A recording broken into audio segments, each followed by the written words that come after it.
This is Andrew Monaco, and the Aggies play here. 94.1 San Antonio Sports Star. It is the Blitz here on 94.1 San Antonio Sports Star. He's Joe Reinagel. I'm Jason Minix, live at the Big Blind at 281 and Redland Road. Joined by my old high school coach, my old neighbor from back in the days in Copper's Cove. He went on and did a lot of great things. Yeah, he did. What happened to you? I'm talking with you here live at the Big Blind. Well. I mean, you could debate a lot of that. The great Hal Mumme joining us here. Coach, it's been a while. You've been on with us a lot over the phone. It's been a while since you haven't ever been to this. So this is really cool. Well, this just opened not that long ago here at the Big Blind. That's a neat deal. Yeah, wait till you go next door to the Roo Pub. I mean, now that you're moving back to San Antonio, you need to know where to hang out. I need to know where to hang out. This looks like two good places. This is two good places for sure. It's been a long time, Jason. I think I still owe you $5 from the last lawn cut. Maybe. And $5, huh? Dude, it was a long time ago. He was excellent, though. He was good. He always did an excellent job. I credit my dad because we used to get in trouble. Your dad was pretty strict. The lines had to be straight. Yeah. The lines had to be perfect. So would your dad go check the yard? Probably. If the lines weren't right, my dad would go out there, cuss us, and then go mow the lawn to make sure the lines were straight. And so, they raised him right in Copper's Cove. Yeah, I guess so. It gave me a good start. Well, but that or the bear crawls across the band parking lot. Yeah, well, off season's tough. I used to get a lot of phone calls. It was probably your mom a lot, But, no, I mean, as long as we were big, you think back the way football is now. Back then, what'd you get? 2 water breaks a practice and 2 a days. It was hot as hell. It was hot. But, all of that. Yeah. Now, if it's too hot, you can't even practice. Oh, it's don't get me started. Too short a show for that. We had Marshawn Lynch today. He had a football camp. Yeah. And 2 mothers were just yelling at him because he made their kid cry. I know. It's crazy, isn't it? It's rough. That's what I like about this deal, this undertaking we are doing. I'll get the nuts and bolts out of the way, and then we can joke around. Yeah. But tomorrow at 11 at Incarnate Word University at the stadium, home side, we're going to have a little press conference / public gathering. Everybody's welcome, and we're going to unveil all of our doings for the International Football Alliance. And Jason Adams and I have been working on this for about over 2 years, and we're going to be the only league ever to have franchises in the United States and Mexico. And right now we have Dallas, San Antonio, Montgomery, Alabama, Tampa, Florida, Chihuahua, and Guadalajara. So some pretty good destinations right there for everybody. We're going to play next summer. Our first game will be here in San Antonio, June the 7th. And we'll play 10 games. It's developmental football, which what I was getting at, Joe, is that those guys are fun because they never complain. Yeah. There's no egos. All they want is film. They want to get to the league. They've been cut or, pushed out of mini camp or got injured or, whatever the circumstances. But I've done this several years now, and I really enjoy that player. And they're just the most fun guys to coach. And you'll see some of the hardest hits you've ever seen. When I coached the first time I was a head coach, and it was in the spring league in 2021, and we were all in a hub in Indianapolis, and they had a hub down here in Houston, all the COVID stuff, But Jerry Glanville he and I had probably the 2 best teams up there, and he had done it for 2 or 3 years. And the first thing he said to me is, "Hal, you're not going to believe you're going to see some of the hardest hits you've ever seen, because these guys, they're nothing but get me some film, get me some plays." When you think about Coach, you've been at Coach the Heisman Trophy winner at Kentucky, and other big schools you've always, when I say always, but when I've talked to you through the years, you wanted to be at places where players wanted to play, where you weren't dealing with the egos and the prima donnas and guys that just wanted to play for the love of the game. That's been true everywhere we've been. And I've had some opportunities to coach some great players, and I've had some opportunities to coach great people. That's been even more fun. And it's been a fun ride. And San Antonio is where I was born. This is my hometown. I never went to school here, but my grandfather had a farm down there in Elmendorf. Yeah. Actually, it was closer to Suspamco, which is kind of a suburb of Elmendorf. And Elmendorf has suburbs. Yeah. He had a little ranch down there, and I used to spend the summers on it from the time I was about 6. And my grandmother, when I was about 8 years old, handed me a single shot 410 and told me to kill any animal that wasn't a farm animal. Nice. I kept the critters under control. Pretty good summer. Not bad. Coach, tell me a little bit more about this football league, though. I'm excited about that. When you've got teams in the United States, teams in Mexico, is it are there going to be any special rules, or we're playing football? We are going to play NFL football, and we probably won't have the replay breaks, which is make me happy and almost everybody else in America. But we're going to have NFL rules, NFL type officials, all that. It's a proving ground for those guys too, And so we've got some NFL guys that are helping us put that crew together. It's going to be fun games to watch. Well, like early in the season, we're going to play Art Briles' Dallas team. So you can imagine between he and I that you're not going to see a 9-3 game. No, no, definitely not going to see a 9-3 game. And Art Briles is going to coach up in Dallas. And I know there's people driving around right now, Coach, that might roll their eyes and say, okay, here comes another team, another league to San Antonio. This isn't fly by night. You guys have been working on this for a couple years and already have TV deals in place, both in the U.S. and in Mexico. I mean, there's a lot behind the scenes that you guys just didn't decide this a couple weeks ago over a drink. No, our league owner is a fellow named Jason Adams, who back in the day when I was coaching Tim Couch, Keely Smith was playing at Oregon, and Jason was one of his backup quarterbacks. So he knows the game, and he's done a great job on both sides of the border doing what you have, all the nuts and bolts of getting this league off the ground. And we've got some great owners. We got a great owner here in San Antonio. Steve Foey has worked with the SEALs in the military. He's from Lima, Ohio. Played high school and college football, and then joined the Navy. Ended up in support with the SEALs, and says he really learned a lot from those guys about business as well as about life. And he loves the game. And he lives over there in the Houston area, and he's been in oil and gas in the state now for a good while. And he loves football, and he loves this level of football just like I do. So we're going to be a good team. And Coach, does it amaze you like it does me? And I guess I shouldn't be, because to me it's the greatest game in the world, the game of football. But the intrigue and how, the NFL now going to Germany and Brazil and England and you guys now in Mexico, how people just gravitate to the game of American football. Oh, I've done clinics everywhere in the world except for Asia. I haven't done Asia, but I've done all of Europe and Mexico, and it's Central America. Samoa, it's an amazing sport, and people gravitate to it. Even if they don't want to play it, they want to at least watch it. And so it's a growing sport, and I think the NFL knows that. That's why they play all these games overseas, and leagues like ours help them out because it kind of gives them a test on fan support and fan interest in various parts of the world. And but you look at any of those games they play in Mexico or London, they're sold out immediately. Yeah, there are 100,000 tickets just like that. Yeah, and it's football. And you think about the football leagues in Europe, they only allow so many Americans. This is in the International Football Alliance, right? The IFA. International Football Alliance. Yeah. So you'll have some international players, I would assume. Yeah, but I'm glad you brought that up. As you build the San Antonio team, how do you get the players that are going to represent the San Antonio, whatever we're going to end up calling them?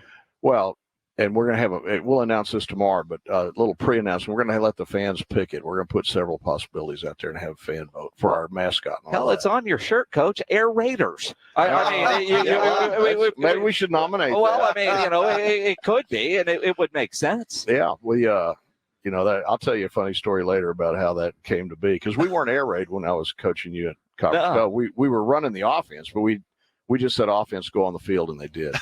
You guys run out there. But we had a pretty funny story about how that came about. We're going to have 5 internationals on each team. We got a 53-man roster, and we're really going to put a premium on San Antonio area players that want to have that chance. And so we're going to, and you got some great universities here that are turnout players that, they just don't quite make the club or need a second chance. That's what this is going to be all about. I love that. Now, Jason takes credit for the air raid offense. I want you to know. I'm sure he does. Well, because he says you ran stuff in the street, and that you were experimenting with all of that, and that's how it came about. Well, he was kind of a guinea pig. I mean, I'd tell him, see if you can do this or see if you can do that, and him and my son and all his little buddies, they'd run out there and do it. And I thought that's how it came about. I thought we were just running and throwing it every play because we're playing street football. Yeah. And, you watch Kentucky play and sit there and you go, oh, man, he ran to the mailbox and went left. That was a 12. That's a 6. Right. That's kind of how it was. Well, the better thing about the SEC is we didn't have to call that timeout when the cars came. Yeah, true. Right, exactly. How did it all come about? It's pretty accurate what he's saying. Yeah. I got to following BYU in the 80s, and then I got lucky in that my last year as offensive coordinator at UTEP, we got fired, which is the best thing that ever happened to me. But we beat BYU that year, and they were the defending national champions. And we beat them by doing some really crazy things on defense, which shut them down a bit. And then on offense, I had been copying them and doing a lot of stuff they were doing, and we just executed it. So after I got let go there, I wanted to go do this on my own. I wanted to be the boss because that way I wouldn't have to answer to anybody. And at Cove, it was great because Dr. Kirkpatrick was a great superintendent and Glenn Powell was a great principal, and that's the only 2 people I answered to, and they never told me what to do on offense. And Mr. Powell never had to paddle him. That was always probably not the same. No, but you leave Copperas Cove and go to Iowa Wesleyan. You took a lot of guys from Cove up to Iowa, which was a culture shock for all of those guys. It was. And then Valdosta State, where you connect with Mike Leach. Yeah, well, actually, I hired Mike at Iowa Wesleyan. Okay. He was, as soon as I left Cove. When I left Cove, Jason, you remember we had a pretty good line coach there, Stan Caffey. But he couldn't afford to take the cut and pay. We went from making like, in the 40s in those days, in the late 80s, and to making like $10,000 a year. Oh, wow. Yeah. And so, but we wanted to do this on that level and on the collegiate level, and we wanted to be able to go recruit players. So that's why we did it.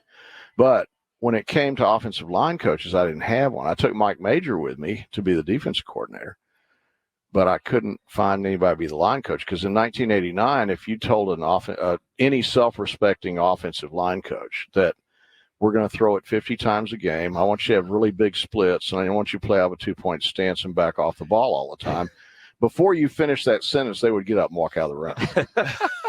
So I got this resume from this guy that had gone to BYU. And I only got 2 resumes. They had won a game in 2 years at that school. And I looked at it and I saw, well, he didn't play. So I decided I was just going to hire the smartest guy I could find and teach him what I wanted out of an offensive line coach. And that turned out to be Mike Leach. Wow. Incredible. That is incredible. He was coaching at College of the Desert in California. He'd been coaching for 2 years. He had a law degree from Pepperdine, a master's degree from somewhere else, and he was working for $6,000 a year and had to watch the rec gym at night. So I offered him I was going to pay him $12,000 a year, and all he had to do was be my SID for football, and that was a really good deal. And he's I'm probably the only guy that could offer him a job that he would get a raise. That's incredible. And some of the stories through the years of, old beat up cars in recruiting and all of that.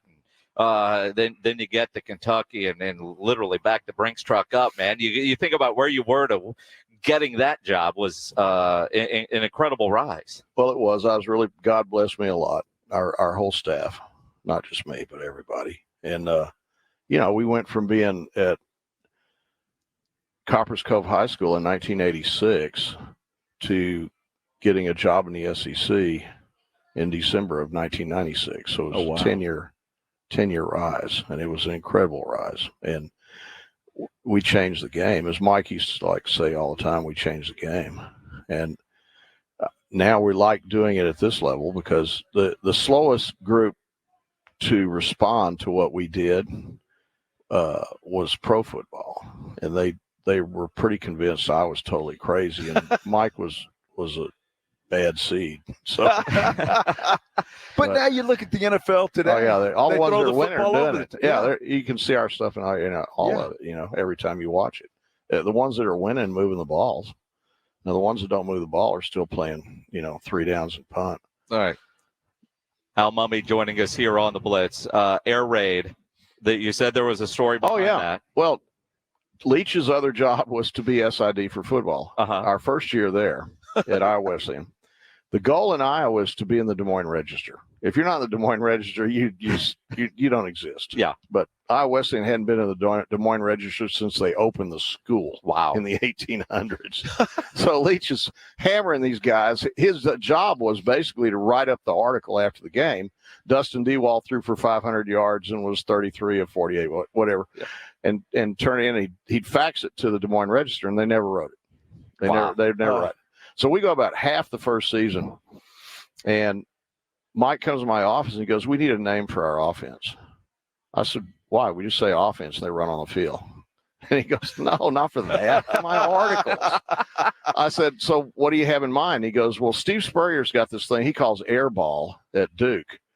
And so I was thinking about that, and he said the students love it. They push balls around the stadium and stuff, and beach balls and stuff like that. And I said, "Well, that's pretty cool." I said, "What do you got in mind?" He goes, "Well, I think I'd like to call it air raid." And I said, "Well, go for it. That sounds good." So he did that, and then lo and behold, people started writing about us. USA Today. Des Moines Register didn't write about us until they got embarrassed by USA Today. Wow. Hey, man, and obviously Mike Leach did his job. The hell with Des Moines. USA Today's right. No, he always did his job. And that, like you said, you guys changed football. That's what it is now. Air raid. I know you watch plays, and the offense is fairly simple, isn't it? Oh, yeah. It's a simple offense. We got like 15 plays. And you only use 4 of them. Yeah, pretty much. So pretty much. We can expect to see the air raid offense here in San Antonio. Well, I don't know how to do anything else. Well, that's good. We don't want you to do anything else. That's the best thing about this. And we're going to have a lot of fun next summer. Yeah. And we one of the great things they've done in Mexico with those 2 franchises I told you, because they've been playing for a while in other leagues. They're just joining ours.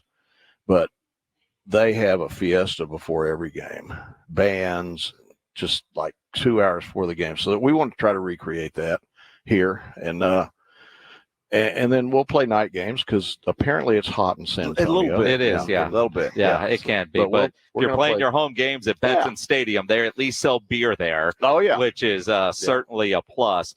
Before we let you go, Coach, you know everything there is about quarterbacks. I know you go around, you teach your offense, you coach the pros, like every big name coach. You know all these guys. You study quarterbacks.